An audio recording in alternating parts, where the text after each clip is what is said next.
smartphones. 4. Best experience in today's video.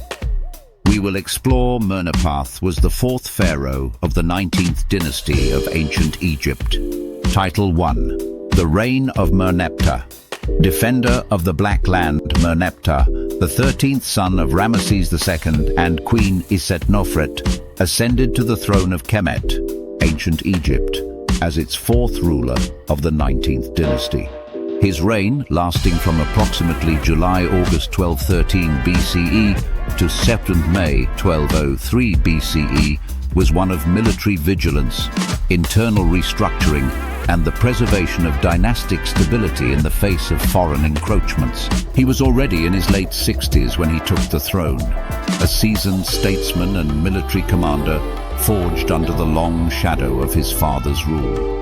Merneptah's name, meaning beloved of Ptah, stood as a sacred declaration of his divine right and priestly authority. The heart of his legacy lies in 3 key accomplishments. The victory over the Libyan coalition. Perhaps Merneptah's most significant military achievement was the repulsion of the Libyan invasion in his 5th regnal year. The Libu tribes, supported by sea peoples and mercenary allies from northern lands, including the Shardana, Shekelesh, Luka, and Ekwesh, invaded the western delta. Merneptah decisively crushed the coalition in a battle recorded on the Great Karnak inscription. He claimed the death of over 6,000 enemies, captured 9 chiefs, and took over 9,000 prisoners. His war records emphasized divine support from Amun and Ptah, attributing the victory to ritual purity and alignment with Ma'at, truth, balance, and justice. He fortified Egypt's western defenses, building watchposts and reinforcing strategic garrisons in the Delta region. In his war dispatches, Merneptah described how the god sent him prophetic dreams, commanding him to strike decisively. Priests conducted nightly rituals to purify the army's weapons, and offerings were made before dawn. It was not just war, it was sacred preservation. The Merneptah stele, unearthed at Thebes and now preserved in the Egyptian Museum in Cairo. This monumental stele records his victories and includes the earliest known reference to Israel as a people. Israel is laid waste, its seed is no more. This brief line signified Egyptian military action in Canaan and offered concrete evidence of Egyptian influence in the Levant. The stele also references campaigns in Ashkelon, Giza, and Yanoam, showcasing Egypt's dominance over the trade routes and vassal territories in Canaan. It reveals Merneptah's pragmatic foreign policy of asserting control through short-term raids and intimidation rather than prolonged occupation. These stelae were not only historical accounts, but theological affirmations, declaring that the god still reigned in favor of Egypt's kingship. With each enemy named and defeated, Merneptah reaffirmed the cosmic balance. Economic and religious stabilization.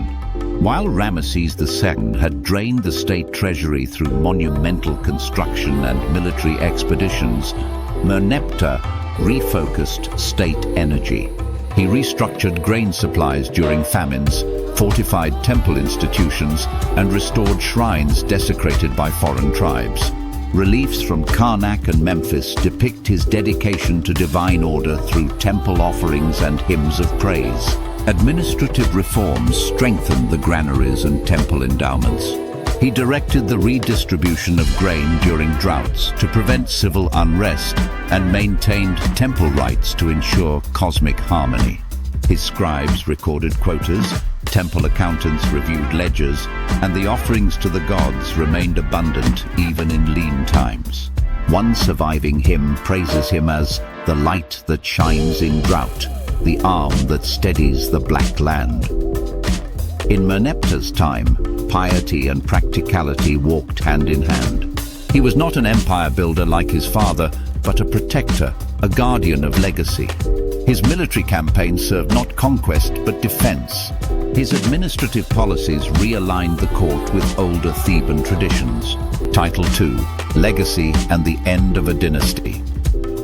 Merneptah died in 1203 BCE, and his mummified body was found in the Valley of the Kings, KV8. It was later moved to the mummy cache at Deir el-Bahri, DB 320, for preservation during times of tomb robbery. His sarcophagus, with inscriptions dedicated to Ptah and Osiris, emphasized his afterlife union with divine creators. Yet his death signaled the beginning of dynastic fragmentation.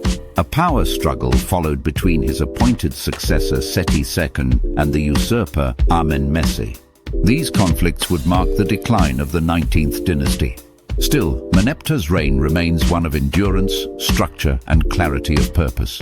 His inscriptions tell of a pharaoh who fought not for glory, but for equilibrium, defending the Nile Valley from famine, invasion, and spiritual disarray. His reign was the last moment of coherent defense before the coming chaos of the late Bronze Age collapse.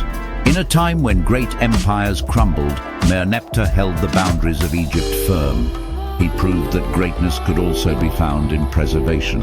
Final reflection. The story of Merneptah is not one of expansion, but of stabilization, a lesson often overlooked in the study of ancient power. He stood at the threshold of a changing world and preserved the sacred balance of Kemet with wisdom aged over decades. Let his legacy remind us, greatness is not merely in conquest, but in the quiet strength of guardianship. To know the past is to arm the future. In the defense of order, there is mastery. In remembering Merneptah, we reclaim the power to stand firm in storms and secure our truth, even when the world turns to ruin.